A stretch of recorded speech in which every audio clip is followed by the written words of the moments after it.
La fuite du prétoire, une fenêtre sur l'incapacité de Trump à affronter la reddition des comptes. Le théâtre judiciaire a offert une scène d'une rare éloquence sur le caractère et la psychologie du pouvoir. Lors d'un récent procès en fraude civile intenté par la procureure générale de New York, l'ancien président Donald Trump a choisi, face à une décision défavorable du juge, de quitter physiquement la salle d'audience dans un geste de colère et de frustration. Cet épisode, bien plus qu'un simple incident procédural, constitue une métaphore saisissante de l'approche de Trump face à toute forme d'autorité qu'il ne peut contrôler et à tout mécanisme de responsabilité dont il ne peut dicter les termes. Le contexte de cette sortie spectaculaire est crucial. Le procès, qui allait aboutir à un jugement historique de plusieurs centaines de millions de dollars de pénalité, en était à une phase charnière. L'équipe de la défense venait de subir un rejet cinglant de sa requête en jugement dirigé, une motion technique par laquelle elle demandait au juge de clore l'affaire, arguant que l'accusation n'avait pas présenté de preuves suffisantes. Le refus du juge Arthur Engoron n'était pas anodin. Il signifiait que, selon lui, les allégations de fraude systématique sur les bilans financiers de l'organisation Trump sur plus d'une décennie étaient suffisamment étayées pour que le procès aille à son terme. Pour la défense, c'était un signal alarmant de la solidité du dossier de l'accusation. La réaction de Trump fut immédiate et viscérale. Selon les observateurs présents, il leva les mains en signe d'exaspération, déclara « Je m'en vais » et quitta la salle, suivi par les agents du service secret, sous le regard médusé des autres participants, y compris de ses propres avocats. Ce n'était pas une sortie stratégique ou digne, mais une fuite littérale, un refus de rester assis face à une réalité judiciaire défavorable. Ce geste révèle un trait psychologique fondamental. Une intolérance profonde à toute situation où l'individu n'est pas maître du récit et du résultat. Dans l'arène politique, Trump peut noyer une critique sous un flot de contre-attaques.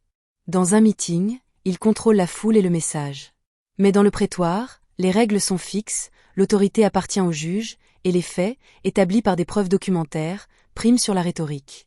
C'est un environnement où ses armes habituelles sont inefficaces, et sa réponse fut de le quitter. Cette incapacité à composer avec l'adversité institutionnelle a été immédiatement suivie d'une distorsion caractéristique de la réalité. Une fois à l'extérieur, face aux journalistes, Trump a affirmé que le témoignage qui venait d'avoir lieu, celui de son ancien avocat Michael Cohen, prouvait en réalité sa victoire et que le juge devait mettre fin au procès. Cette déclaration était en contradiction absolue avec ce qui venait de se passer. Le juge avait juste refusé de mettre fin au procès. Ce décalage entre les faits observables et la narration instantanément construite par Trump n'est pas anecdotique, il est systémique. On l'a vu lorsqu'il a qualifié de « victoire » un verdict de culpabilité dans l'affaire des paiements secrets, ou lorsqu'il a présenté comme un succès la réduction partielle d'une amende, tout en restant condamné pour fraude. Ce mécanisme de défense psychologique, qui consiste à inverser immédiatement la signification d'un échec, lui permet d'éviter la confrontation avec sa propre responsabilité et de maintenir un récit de toute puissance face à son public.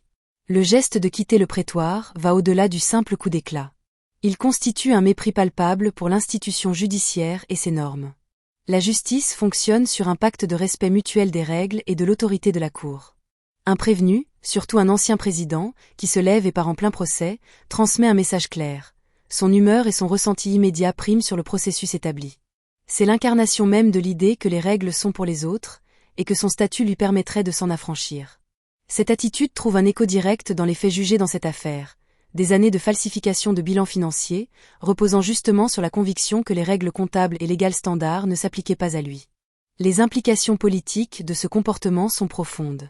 La fonction présidentielle est, par essence, une confrontation permanente avec des circonstances non maîtrisables.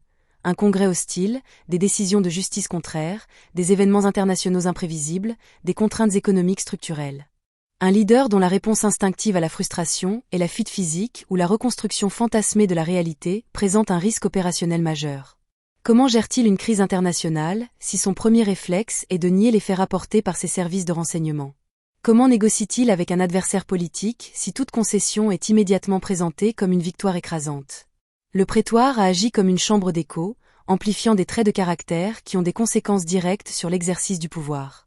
Pour le paysage politique à venir, en particulier à l'approche des élections de mi-mandat de 2026, cet épisode offre à l'opposition un symbole puissant.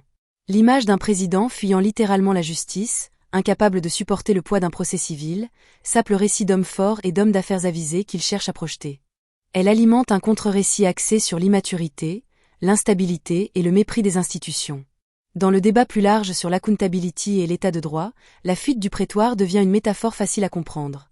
lorsque les mécanismes de responsabilité fonctionnent, certains préfèrent partir en courant plutôt que d'y faire face. En définitive, cet incident ne révèle rien de nouveau sur la psyché de Donald Trump, mais il la rend visible avec une clarté cristalline, hors du brouillard de la communication politique.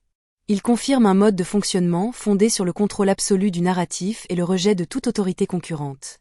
Il démontre que la confrontation avec les contre-pouvoirs institutionnels, qu'ils soient judiciaires, médiatiques ou législatifs, n'aboutit pas à un ajustement ou à un compromis, mais à un rejet et à une fuite. Dans la longue bataille pour définir les limites du pouvoir exécutif et la responsabilité personnelle des dirigeants, le bruit de la porte du prétoire qui claque derrière Trump résonne comme un avertissement sur la fragilité des normes face à une personnalité qui refuse de les reconnaître.